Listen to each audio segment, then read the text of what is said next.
सामर्थी परमेश्वर खुदावंदा, हम प्रार्थना करते हैं प्रभु तेरे इस पवित्र वचनों के लिए जो प्रभु आज तो हमारे जीवन में बोना चाहता है। खुदावंदा, हम अपने मनों को तैयार करते हैं तेरे वचन के लिए, तेरे इस पवित्र वचन के लिए मेरे खुदा, जो तू आज हमें देना चाहता है। हम अपने कानों को खोलते हैं, अपने मन को तैयार करते हैं और प्रभु हम मांगते हैं कि प्रभु तेरी सामर्थ आज हमारे जीवन में काम करे और जितना वचन आज बोला जाए हमारी जिंदगी में 60 नहीं 70 नहीं बल्कि प्रभु 100 गुना फल लेकर आए और ये हमारे बंधनों को तोड़े, श्रापों को तोड़े और हमारे सवालों का जवाब दे। हम मांगते हैं खुदावंद यीशु के नाम से, आमीन। Hallelujah, hallelujah, hallelujah. नीचे बैठो, पिटाई होगी। चलो आइए हम परमेश्वर के वचन से आज हम निकालेंगे, परमेश्वर के वचन से हम निकालेंगे दानियेल नबी की पुस्तक, दानियेल नबी की पुस्तक उसका 2 अध्याय।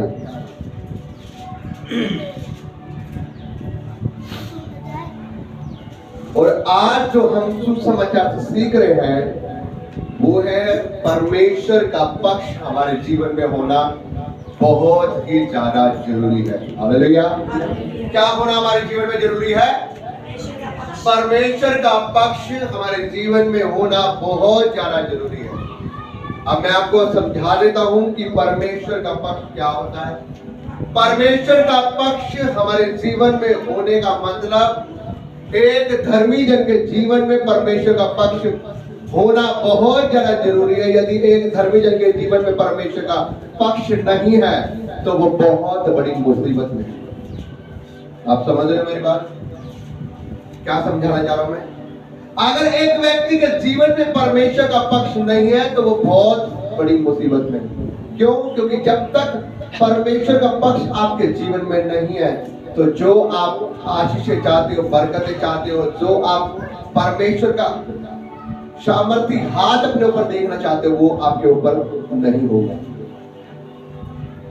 परमेश्वर का पक्ष होने का मतलब उसका अनदेखा हाथ जो दिखाई नहीं देता लेकिन वो आपके ऊपर होता है, इसका मतलब है कि परमेश्वर का पक्ष आपके ऊपर है।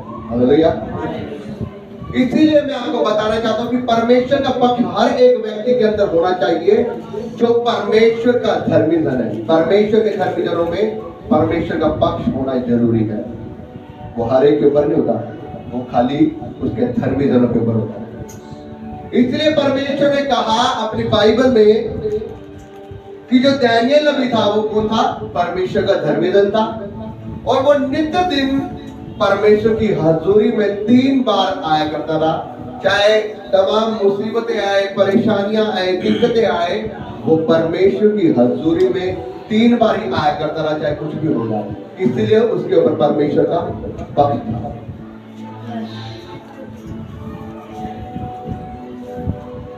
वो परमेश्वर के पक्ष में इसलिए था क्योंकि परमेश्वर की हजूरी में 3 बार बना रहता था।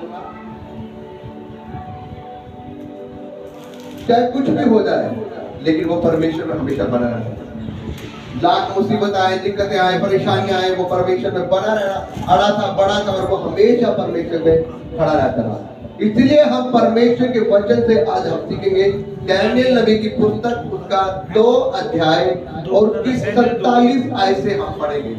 दानियेल नबी की पुस्तक उसका 2 अध्याय और उसकी 47 आयत से हम पढ़ेंगे कि क्या परमेश्वर दानियेल पे क्या उसका पक्ष था दानियेल के ऊपर। हाँ जी। फिर राजा ने दानियेल से कहा, सच तो यह है कि तुम लोगों का परमेश्वर सब ईश्वरों का ईश्वर, राजाओं का राजा और भेदों का खोलने वाला है। इसीलिए तू यह भेद प्रकट कर पाया। हालेलुया। क्या कह रहा परमेश्वर? परमेश्वर का वचन क्या कह रहा है? राजा नपुंसक है और वो क्या कह रहा है कि तुम सबों का परमेश्वर क्या है? राजाओं का राजा और प्रभु का प्रभु है। क्यों? क्योंकि वो क्या है? भेदों का प्रकट करने वाला, और इसी की सहायता से तुमने क्या किया, वो भेदों को प्रकट किया है। अब मैं आपको बताता हूं कि जो दानियल है ये परमेश्वर के स्वभाव में हमेशा बना रहता है। 3 बार नित्य परमेश्वर की हाजिरी में रहता था, इसीलिए इसके ऊपर क्या था, परमेश्वर का पक्ष था। जो इतने दानियल ने दर्शन देखा था, और वो दर्शन क्या था, जो राजा जब वो नित्य दिन प्रार्थना करता था, जो भेद की बातें थी, जो दर्शन ये देखता था, वो इसको दर्शनों को खोलने की सामर्थ्य थी परमेश्वर की ओर से। ये भेद की बातों को खोल देता था। जैसे कि आपने जो दर्शन देखा, वो दर्शन की बात अगर आप उसे बताते तो वो खोल देता था। अब परमेश्वर के बाइबल में लिखा है कि राजा नबूकदनेस्सर था, और उसे एक सपन आया रात को, और उसने क्या कहा, तमाम पंडितों और तमाम जादूगरों को उसने बुलाया, और उसने भेद, उन्हें बोला, उनको अपना दर्शन बताया। उसने क्या बोला उन्हें कि इस मेरे दर्शन का भेद मुझे फल सहित बताओ। लेकिन वो क्या कर रहे, बेअसर रहे, उसके दर्शन को वो ना बताने पाए। लेकिन जब वो दानियल के बारे में लोगों को राजा को बताया गया कि एक दानियल नाम का व्यक्ति, और वो दर्शनों को, भेदों को खोल देता है, वो बताता है, तो दानियल को बनाया गया। और जब दानियल को वहां पर बुलाया गया तो राजा ने अपना दर्शन उसे बताया, और उसने उसके, और राजा ने उसे कहा कि तू मेरे इस दर्शन का फल सहित इसका जवाब मुझे दे। और दानियल ने उसके जो उसका जो दर्शन था, उसका भेद को उसने खोल दिया। उसने कहा, हे राजा, भेदों को खोलने वाला मैं नहीं, मेरा परमेश्वर है। दर्शनों को खोलने वाला मैं नहीं, मेरा परमेश्वर है, और वो तेरे दर्शन का फल तुझे सही सही बताए। और जब उसने उसके दर्शन का, उसने सारा दर्शन उसे बता दिया, तो राजा ने, यहाँ पर बाइबल में लिखा हुआ एक जगह कि राजा ने यहोवा परमेश्वर की और दानियल की क्या करी, बड़ाई करी, और दानियल को क्या ठहरा दिया, वहां का एक अच्छा, एक सूबेदार, वहां का एक अच्छा मंत्री ठहरा दिया, ताकि सब कुछ क्या है, दानियल के द्वारा होया करे। हालेलुया। उसने, राजा ने वहां पर दानियल के पद को ऊंचा किया, उसने दानियल को एक अच्छी पदवी दी, और उसने यहोवा परमेश्वर की बड़ाई करी राजा नबूकदनेस्सर ने, और साथ ही साथ दानियल के सामने उसने अपना सर झुकाया। हालेलुया। अब मैं आपको ये बताना चाहता हूं, क्या वो उसकी ताकत से हुआ, परमेश्वर, क्या वो अपने आप कर उस भेद की बात को खोल देगा? ये असंभव नहीं, क्योंकि जब तक उसके ऊपर परमेश्वर का पक्ष ना होता, वो उस दर्शन को खोल नहीं सकता था। उसके ऊपर परमेश्वर का वो पक्ष था, उसके ऊपर वो परमेश्वर की हजूरी थी, वो परमेश्वर के सामने नित्य दिन बना होता था। उसका रिश्ता परमेश्वर से क्या था, अटूट था। हालेलुया। उसका रिश्ता परमेश्वर से मजबूत था, अटूट था। क्यों? क्योंकि वो नित्य दिन परमेश्वर के सामने 3 बार आया करता था। यहाँ तक कि राजा ने ये ऐलान कर दिया, अगर मुझे छोड़ कोई और किसी परमेश्वर का देवी देवता को मानेगा तो वो शेरों की माद में डलवा दिया जाएगा। और मैं आपको बताऊं, दानियल फिर भी डरा। उसके मन में थोड़ी शंका तो जरूर हुई कि अगर मैं परमेश्वर के अपने की उपासना करूंगा तो ये मुझे पकड़ के शेरों की माद में डाल देंगे। लेकिन उसके मन से फिर वो डरने लग गया, क्योंकि वो जानता था कि बाइबल में लिखा हुआ है, उससे मत डरो जो शरीर को घात करे, उससे डरो जो शरीर और आत्मा को दोनों को घात कर सकता है। Hallelujah, hallelujah. परमेश्वर का धन्यवाद करना नहीं छोड़ा, उसने परमेश्वर का धन्यवाद करना नहीं छोड़ा, और वो परमेश्वर का धन्यवाद करता। वो 3 बार परमेश्वर का धन्यवाद करता, यहाँ तक कि राजाओं के सैनिकों को पता लग गया कि वो दानियल जो है उसका पद बढ़ चुका, वो परमेश्वर की क्या कर रहा है, आराधना कर रहा है। वो आए और दानियल को पकड़ के राजा के सामने लगे कि देख राजा, देख ये दानियल क्या कर रहा है, तुझे छोड़कर किसी और परमेश्वर की क्या कर रहा है, महिमा कर रहा है, का धन्यवाद कर रहा है। अब राजा को तो पता लग गया था कि दानियल क्या है, सच्चे परमेश्वर को मानता है। राजा का दिल क्या था, निराश हुए। लेकिन फिर भी राजा ने क्या किया? राजा ने उसको बचाने के मारे उसको क्या किया? छुड़वाने के मन में था राजा। लेकिन लोगों ने क्या कहा कि राजा तूने क्या किया है? तूने अपने मुंह से अंगीकार किया, जो मुझे छोड़कर और किसी की आराधना करेगा तो मुझे शेरों की माद में डाल दोगे। अब तू अपनी बात से मुकर नहीं सकता, अब तुझे से सजा देनी पड़ेगी।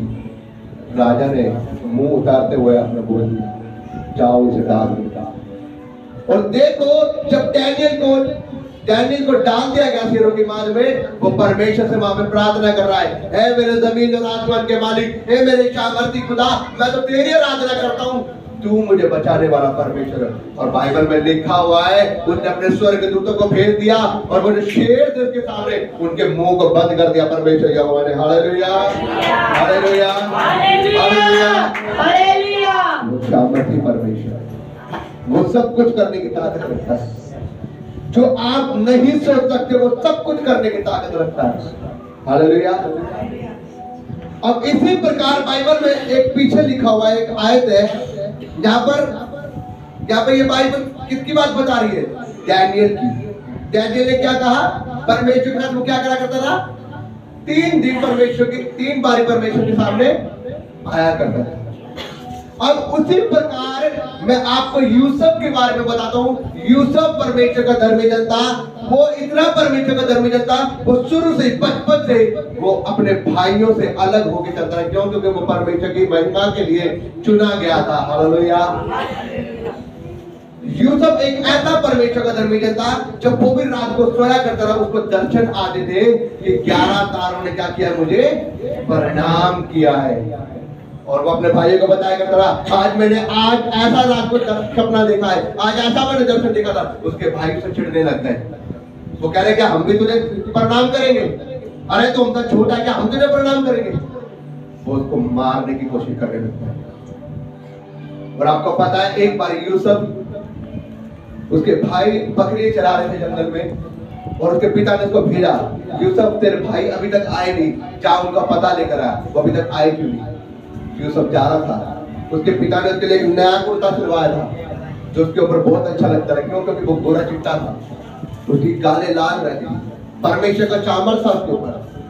और जब वो जा रहा था अपने भाइयों के पास उसका पता लेने के लिए, उसके भाइयों ने दूर से देखकर उसे कहा, देख आ गया हमारे ऊपर राजी करने वाला, हम इसके सामने झुकेंगे। उन्होंने प्लान बनाया उसे मारने का।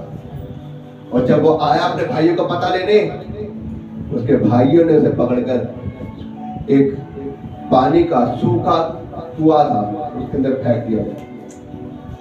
और जब उनमें से एक उसका भाई था, उसने बोला, अरे तुम इसे मार क्यों रही है? हमारा भाई है। उन्होंने कहा तुम इसे मारो मत, इसे किसी के हाथ फेंक देते हैं, हम इसके खून का दोषी नहीं ठहरेंगे, हम अपने हाथ के खून से ना रंगे। और उन्होंने क्या किया? उसे पकड़कर फेंक दिया उसे। अब जब वो फेंका तो क्या वो खबर? फिरौन के पास। मैं आपको बताना चाहता हूँ, ये दिमाग जो बुद्धि थी ना उसके भाइयों की कि उसे फेंक दे, ये उनकी बुद्धि नहीं थी, ये परमेश्वर की ओर से था। हालेलुया। कुछ काम ऐसे आपकी जिंदगी में होते हैं जो आपके लिए, आपको ऐसा लगता है कि मेरी जिंदगी में दुख आ गया, तकलीफ आ गया, लेकिन वो परमेश्वर आपके आगे के बारे में सोचता है। हालेलुया। क्योंकि आप सोचते हो 1 महीने के बारे में, 2 महीने के बारे में, साल के बारे में, लेकिन वो परमेश्वर आपके बारे में आगे तक की सोचता है। Hallelujah hallelujah. मैं आपको बताना चाहता हूँ, ये जो यूसुफ है जो फेंक दिया गया था, ये फिरौन के हाथ में गया और ये फिरौन के घर में काम करने लग गया। और जब ये फिरौन के घर में काम करने लगा तो ये परमेश्वर का इतना धर्मी जन था, वहां परमेश्वर हमेशा इसके साथ रहा करता रहा और परमेश्वर इसको इस्तेमाल किया। जब परमेश्वर इसको इस्तेमाल करता रहा, परमेश्वर की सामर्थ इसके ऊपर बनी रहती रही। बाइबल बताती है जब ये फिरौन के घर में गया तो वहां पर इसने क्या किया? आइए हम पढ़ेंगे उत्पत्ति की किताब,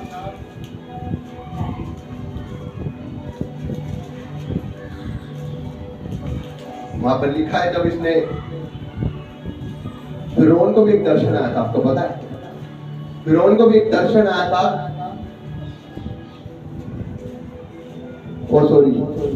राजा नपुंसक को, हाँ राजा नपुंसक। कितने जानते हैं राजा नपुंसक के बारे में? राजा नबूकदनेस्सर को एक सपना आया था, और कोई सपना आया था क्या कि मिस्र में 7 साल अकाल पड़ने वाला है। मिस्र में 7 साल अकाल पड़ने वाला है, लेकिन उसको उस दर्शन का समझ में नहीं आया था। और यूसुफ रात को प्रार्थना कर रहा था, और जब यूसुफ को बुलाया गया, उसने उस दर्शन का अर्थ उसे बता दिया कि राजा, ये जो तुझे दर्शन आया है, 7 साल का अकाल पड़ने वाला है। तू पहले तो 7 साल तेरे देश में बहुत ज्यादा क्या होगी, तराई होगी, बहुत ज्यादा खेती बाड़ी होगी, बहुत ज्यादा हरियाली होगी। उसके बाद 7 साल क्या होगा, अकाल पड़ेगा। और जो 7 साल पहले जो तेरे हरियाली होगी, तू उस 7 साल की जो हरियाली को तुझे क्या करना है, इकट्ठा करना है, जमा करके रखना है, ताकि जब बाद में 7 साल जब अकाल पड़ेगा, तूने उसको क्या करना है, इस्तेमाल करना है सही तरीके से। और जब उसने उसका दर्शन का अर्थ बताया यूसुफ ने, तो राजा फिर यूसुफ ने बोला, अब ये बात बनती है कि तू जो 7 साल हरियाली अच्छी होगी, उसमें एक ऐसे व्यक्ति को चुन जो अच्छा एक मंत्री बने तेरे राज्य में, और वो सही तरीके से उसे क्या करे, इस्तेमाल करे। मतलब कि सही तरीके से पैसे लेकर लोगों को बेगा करे, और तेरे देश में अकाल के समय भी सही तरीके से अनाज बचा रहे।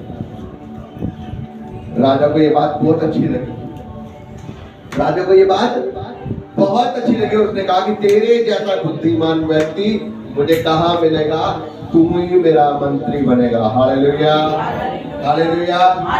ये बात क्यों हुई थी? क्योंकि उसने क्या करा था, राजा के दर्शन को खोल दिया था। अगर वो राजा को ना बताता कि ऐसा अकाल पड़ने वाला, तो क्या राजा जो 7 साल जो दबा कर जो खेती बाड़ी हुई थी, वो उसे भी खा पी के खत्म कर देता, और बाद में अकाल आता तो क्या वो मरता नहीं मरता, उसका देश मरता नहीं मरता। लेकिन परमेश्वर ने राजा नबूकदनेस्सर के ऊपर वो दर्शन को लेकर आया, और उसका भेद खोलने के लिए यूसुफ ने खोला। हालेलुया। राजा ने भी नबूकदनेस्सर ने ये सेम काम किया था। उसने भी उन तमाम जादूगरों को बुलाया, तमाम पंडितों को बुलाया, लेकिन वो उसका भेद नहीं खोल पाए। जब यूसुफ को बुलाया गया, और उससे पहले की कहानी मैं आपको बता देता हूं। यहां पर ये जो हम पढ़ेंगे, उत्पत्ति की किताब उसका 39 और उसकी 11 आयत को हम पढ़ेंगे।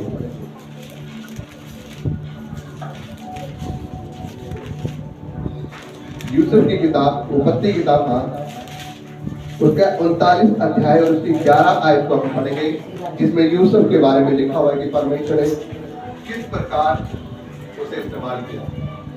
तब याकूब ने 39 की 11 बेटा,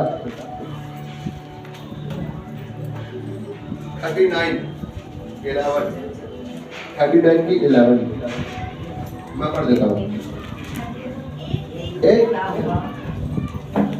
कौन पढ़ेगा? एक दिन क्या हुआ कि यूसुफ अपना कामकाज करने के लिए घर में गया, और घर के सेवकों में से कोई भी घर के अंदर ना था। ये बात उस समय की है जब यूसुफ राजा के घर पे काम कर रहा था। उसने उसके दर्शन को नहीं खोला था। यूसुफ के बारे में मैंने अभी आपको क्या बताया, वो बहुत गोरा चिट्टा था, उसके चेहरे पे बहुत लाली चमकती थी। और ये बात उस समय की है जब यूसुफ उसके घर पे काम काज करता था। एक दिन 11 आयत में लिखा हुआ, एक दिन ऐसा हुआ कि यूसुफ अपना काम काज करने के लिए घर में गया, और घर के सब सेवक में से कोई भी घर के अंदर ना था। तब उस स्त्री ने उसका वस्त्र पकड़कर कहा, मेरे साथ सो। पर वह अपना वस्त्र उसके हाथ में छोड़कर वहां से भाग गया। हालेलुया। क्या कहा उस स्त्री ने कि मेरे साथ में सो और मेरे साथ में कुकर्म कर। ये किस स्त्री ने कहा दोस्तों? ये जो फिरौन था राजा, उसकी स्त्री ने उसे कहा था। Hallelujah, hallelujah, hallelujah. जब उसे ये पोतीफर की जो पत्नी थी, उसने उसे मौका दिया था कि यूसुफ मेरे साथ में क्या कर, रात को सो और कुकर्म कर। लेकिन यूसुफ क्या था? यूसुफ परमेश्वर का धर्मी धन था, वो परमेश्वर की दृष्टि में पवित्र था और उसने क्या किया? अपने आप को पवित्र किया। अब देखो आज के समय में क्या चल रहा है, इतना पाप चल रहा है, इतना कुकर्म चल रहा है, लड़की लड़कों के बीच में इतना गुनाह चल रहा है। लेकिन यहाँ पर यूसुफ को मौका मिला, उस रानी ने उसे क्या बोला कि यूसुफ आ मेरे साथ में क्या कर, सो। लेकिन वो तो यूसुफ के ऊपर परमेश्वर का क्या था उस समय? उसका अनुग्रह था। और यूसुफ के ऊपर परमेश्वर का क्या था? पक्ष था। अगर उसके ऊपर परमेश्वर का पक्ष ना होता, अगर वो परमेश्वर के भय में ना चलता होता, तो वो परमेश्वर को नाराज करके उस स्त्री के साथ में क्या कर सकता था? सो सकता था, कुकर्म कर सकता था, बुराई कर सकता था। लेकिन वो जानता था कि अगर मैं इसके साथ सो गया तो मेरे परमेश्वर का अनुग्रह, उसका पक्ष मेरे ऊपर से हट जाएगा। वो जो मेरे ऊपर अंदर होकर काम करता है, वो जो मुझे इस्तेमाल करता है, वो जो मुझसे बातें करता है, वो परमेश्वर मुझसे रूठ जाएगा और मैं उसके योग्य नहीं ठहरूंगा। Hallelujah, hallelujah. लेकिन उसने अपने आप को परमेश्वर के सामने क्या रखा? पवित्र रखा और मौका लगाकर वहां से भाग गया। यहाँ पर लिखा है जब वो स्त्री ने उसे उसके कपड़ों को पकड़ा और उसे कहा कि क्या कर तू मेरे साथ में सो, लेकिन वह अपना वस्त्र उस स्त्री के हाथ में छोड़कर वहां से क्या हो गया? भाग गया। क्योंकि उसको पता था अगर मैं यहाँ पर ठहर जाऊंगा, अगर मैं सोचूंगा कि मैं यहाँ पर खड़ा होकर मैं ठहर सकता हूँ, मैं अपने आप पर कंट्रोल कर सकता हूँ, अपने शरीर के ऊपर कंट्रोल कर सकता हूँ, वो वहां पर नहीं टिक पाता। Hallelujah, hallelujah. क्योंकि अगर एक मनुष्य ये सोच रहा है कि मैं अपने शरीर में इतना मजबूत हूँ, मैं अपने आप को सामने पैसे देकर मजबूत कर दूंगा, मैं चोरी नहीं करूंगा अपने सामने लाखों रुपए देकर। अगर एक व्यक्ति ये सोच रहा है कि एक कमरे के अंदर एक लड़की और मुझे मौका मिल रहा है और मैं सोच रहा हूँ कि मैं उसी कमरे के अंदर बैठ जाऊंगा, मजबूत रख लूंगा, आप कभी भी अपने आप को कंट्रोल नहीं कर सकते। हालेलुया। क्योंकि आप में इतनी ताकतवर है नहीं। उससे अच्छा तो ये है परमेश्वर ने कहा जब तुझे लगे कि मैं गिरने वाला हूँ तू वहां से भाग जा। हालेलुया। इसीलिए यूसुफ को पता था अरे मैं यहाँ पर गिर सकता हूँ, मैं पाप में गिर जाऊंगा, बुराई में गिर जाऊंगा, और वो वहां से भाग गया। Hallelujah, hallelujah. और देखो उसने क्या किया आपको फंसाने के लिए। जब वो उसके साथ में नहीं सोया, उसने कुकर्म नहीं किया, उस स्त्री ने उसको फंसाने के लिए उसके ऊपर झूठा आरोप लगा दिया। क्यों उसके ऊपर झूठा आरोप लगा दिया? क्योंकि उसके हाथ में क्या आ गया था? उसका कपड़ा आ गया था, उसके हाथ में सबूत आ गया था। वो तो पवित्र था, वो तो अपने दिल में साफ था, लेकिन उस स्त्री ने उसको फंसाने के लिए उसके ऊपर दोष लगा कर, ये देखो ये बंदा आया था मेरे कमरे में, ये मेरे ऊपर मेरे साथ में सोने आया था, मेरे साथ में कुकर्म करने आया था, लेकिन जब मैं चिल्लाने लगी कि ये देखो मेरे साथ में गलत काम करना है, तो ये अपना कपड़ा मेरे हाथ में छोड़कर क्या हो गया? भाग गया। उसने झूठा नाम लगा दिया यूसुफ के ऊपर। लेकिन बाइबल बताती है, अगर इसको आप आगे पढ़ोगे, बाइबल बताती है कि यूसुफ को क्या कर दिया गया? जेल खाने में डाल दिया गया। क्या कर दिया गया? जेल खाने में डाल दिया गया यूसुफ को। क्यों? क्योंकि उसने गुनाह नहीं किया था, लेकिन वो परमेश्वर के सामने पवित्र था, उसको जेल खाने में डाल दिया गया। और बाइबल बताते उसके बाद क्या हुआ राजा को? उसके बाद परमेश्वर ने उसकी अगली लाइफ स्टोरी लिखनी थी, उसको ऊंचा करना था, उसको इस्राएलियों का मंत्री बनाना था। बाइबल में लिखा उसके बाद उसको दर्शन, राजा को दर्शन आया, उसको सपना आया, और उसने पंडितों को और जादूगरों को बुलाया और बोला कि मेरे सपने का अर्थ कौन बताएगा? लेकिन कोई नहीं बता पाया। फिर लोगों ने बताया, अरे मंत्री, अरे राजा, तेरी जेल के अंदर एक यूसुफ नाम का बंदा है, उसे बुला, वो तेरे दर्शन को खोल देगा, वो तेरी भेद की बातों को खोल देगा। और बाइबल में लिखा यूसुफ को बुलाया गया। यूसुफ आ मेरे दर्शन को बता, अगर तुम मुझे इसका फल समय तुझे बताएगा, मैं तुझे क्या करूंगा? ऊंचा कर दूंगा। Hallelujah, hallelujah. बाइबल में लिखा है, हम उसके पीछे पढ़ेंगे, हम पढ़ेंगे 39 आयत से पढ़ेंगे, 41 की 39 आयत से पढ़ेंगे। बाइबल में लिखा, मैं आपको बता देता हूँ, यहाँ पे लिखा हुआ है, सुनिए 39 में लिखा हुआ है। फिर यूसुफ ने जब उसकी भेद की सारी बातें उसे बता दी, उसके सारे दर्शन को बता दिया, और उसने बता दिया कि राजा ऐसे ऐसे यहाँ पे तेरे दर्शन का अर्थ ये है कि तेरे यहाँ पर क्या आने वाला है? 7 साल हरियाली आएगी और 7 साल क्या आने वाला है, सूखा आने वाला है। तू ऐसे व्यक्ति को चुन। अब इसका मतलब ये है, तू एक ऐसे व्यक्ति को चुन जो तेरे ऊपर क्या हो, तेरे राज्य में मंत्री बन के ठहरे और वो उस अनाज को इकट्ठा करे एक जगह पर और हिसाब से चलाए, ताकि सूखे में क्या हो, तेरा अनाज खत्म ना होने पाए और तेरा पूरा देश क्या जाए, मरने से भूखमरी में बच जाए। अब राजा कह रहा, ऐसा व्यक्ति कौन मिलेगा मुझे, कहां मिलेगा ऐसा व्यक्ति, ऐसा ईमानदार व्यक्ति कहां मिलेगा। राजा ने कहा, अरे तू ही तो है, तू ही तो बनेगा, तू ही तो ईमानदार, तेरे ऊपर तो परमेश्वर का अनुग्रह होता है, तू ही क्या बनेगा, मेरा मंत्री बनेगा। Hallelujah, hallelujah. पढ़ेंगे इसकी 39 आयत से पढ़ेंगे, क्या कहा राजा ने, 41 की 39। फिर फिरौन ने यूसुफ से कहा, सुन, सारे मिस्र देश में 7 वर्ष तो बहुत की उपज के होंगे, उनके पश्चात 7 वर्ष अकाल के होंगे और सारे मिस्र देश में लोग इस सारी उपज को भूल जाएंगे। क्या कह रहा है राजा, राजा का वचन क्या कह रहा है कि पूरे मिस्र देश में क्या होगा, 7 साल क्या होंगे, बड़ी उपज के होंगे, कमाई होगी, हरियाली उगेगी और 7 साल क्या होंगे, अकाल के होंगे।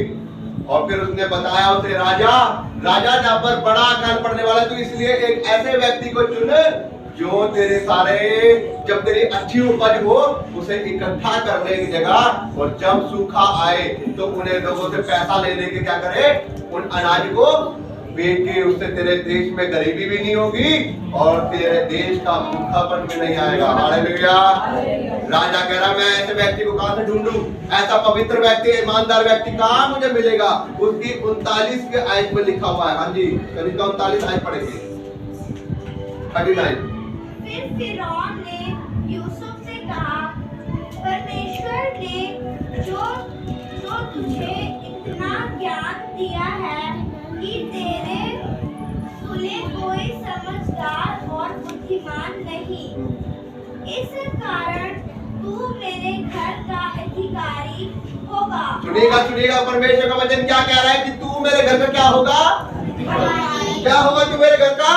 हाँ जी, आगे सुनिए, आगे ने कितना बड़ा पद दे दिया फिर उन्होंने। हाँ जी सुनो, और तेरी आज्ञा के अनुसार मेरी सारी प्रजा चलेगी, केवल राजगद्दी के विषय में तुझसे बड़ा ठहरूंगा। हालेलुया। क्या कह रहा है, मेरी सारी प्रजा क्या करेगी, तेरी आज्ञा के अनुसार चलेगी, तेरी आज्ञा के अनुसार चलेगी। मतलब कि पूरा राज्य कह रहा कि तेरी मर्जी के अनुसार चलेगा, अब तू ही मेरा मंत्री बनेगा, सिर्फ राजगद्दी के ऊपर बस मैं बैठा होऊंगा तुझसे ऊपर, लेकिन चलेगी किसकी, तेरी। हालेलुया। सब तेरी मर्जी के अनुसार चलेंगे, सब तेरी आज्ञा को मानेंगे, सब तेरे से पूछ के चलेंगे, जो अनाज जाया करेगा वो तुझसे पूछ के जाया करेगा। अरे कहां बिठा दिया परमेश्वर ने यूसुफ को, जेल में था ना, कहां बिठाया परमेश्वर ने, राजगद्दी में मंत्री बना दिया। क्या किया था उसके भाइयों ने, बेच दिया था। अब मैं आपको पूरी स्टोरी बताता हूं। परमेश्वर का ये प्लान था कि उसका भाई जाकर राजा के घर में जाए, काम करे और उसके हाथों से क्या करे, वो राजगद्दी पर बैठे। क्यों? क्योंकि परमेश्वर ने कहां तक का सोचा था, आगे के बारे में सोचा था, क्योंकि परमेश्वर को पता था कि आगे क्या होने वाला है, सूखा पड़ने वाला है और पूरी दुनिया क्या होने वाली है, सूखे के मारे, अकाल के मारे क्या होने वाली है, मरने वाली है। हालेलुया। अब ये जो यूसुफ के भाई थे, उसका पिता था, अरे ये उस सूखे में ये भी मरने स्टार्ट हो गए थे। इनके पास धन दौलत तो बहुत था, लेकिन अनाज ना होने के कारण क्या होने लग गए, भूखा मरने लग गए। जब बाइबल में लिखा है, जब उसके पिता को और उसके भाइयों को पता लगा कि मिस्र के अंदर क्या हो रहा है, अनाज पैसों का क्या कर रहा है, मिल रहा है। उसके पिता ने, उसके भाइयों ने भेजा है, उसके उसके उसके पिता ने उसके भाइयों को भेजा, जाओ वहां पर और वहां पर जाके क्या करो, अनाज मोल लेकर आ। जब वो वहां पर मोल लेने गए अनाज, तो उन्होंने यूसुफ को नहीं पहचाना, लेकिन यूसुफ ने क्या किया, उनको पहचान लेके, देख मेरे भाई आए हैं मुझसे अनाज मोल लेने। हालेलुया। यही वो लोग थे जिन्होंने मुझे फेंक दिया था और आज देखो मेरे सामने आ गए। हालेलुया।